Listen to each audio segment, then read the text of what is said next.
Hello， 大家好，我係 Martin。今日咧同大家嚟到 IWC 喺海港城嘅 Pop-up Store。雖然呢度話就係 Pop-up， 但係無論係個裝修、室內嘅空間感，抑或個景，都係我去過最靚嘅 IWC 鋪頭。而相信眼利嘅朋友已經發現到咧，呢一間 Pop-up 其實係以 Engineer 為主題。事關1976年誕生嘅 Engineer 系列，出年就50週年啦。而咧品牌就拎咗好多 museum piece 喺度，等大家可以近距離咁認識 Engineer 嘅歷史。但係今日就唔係想同大家分享 Engineer， 而係呢兩隻平時好少機會見到嘅 Big Pilot Shock Absorber XPL。講下兩隻手錶嘅基本資料先。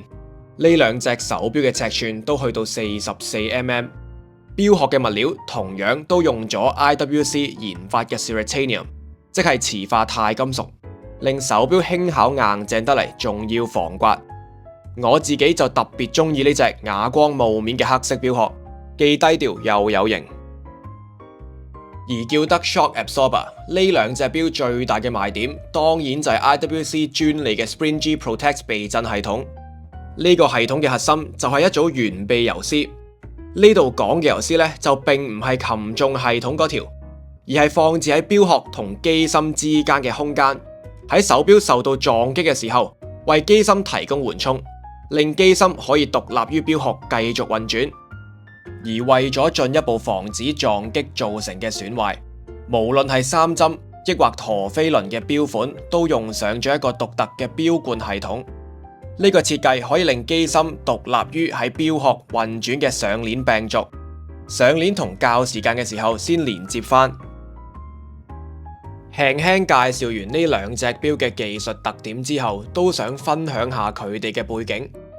IWC 其實早喺2021年已經發佈過 Shock Absorber XPL 嘅錶款。XPL 其實係 Experimental 嘅縮寫，指嘅係 IWC Experimental 工程部門。而呢個部門嘅定位就係要推動先進材料或者尖端技術嘅研發。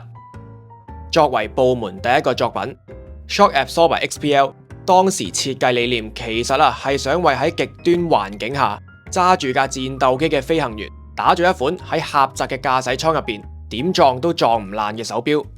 科學啲講，呢隻錶可以承受超過3萬 G 嘅重力加速度。而2025年陀飛輪嗰款都可以承受1萬 G 嘅力量。呢兩個數字係 IWC 同劍橋大學 Cavendish Lab 嘅科學家使用以雷射為基礎嘅測量方法同高速錄影得出嚟嘅結果。順帶一提，雖然 Shock Absorber XPL 係2021年嘅產物，但係其實 Shock Absorption 呢個概念 IWC 其實早喺1967年已經應用咗喺初代嘅 Yacht Club 錶款。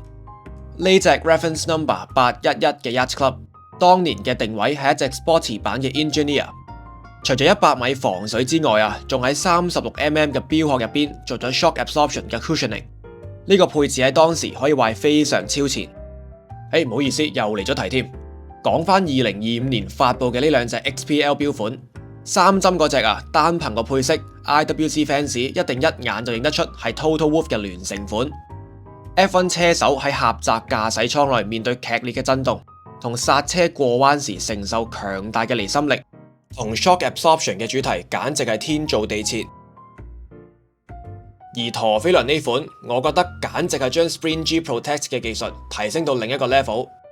手錶搭載嘅82915陀飛輪機芯係特別為咗呢隻錶而設計，機芯嘅夾板、橋板同擺陀全部都採用鏤空處理。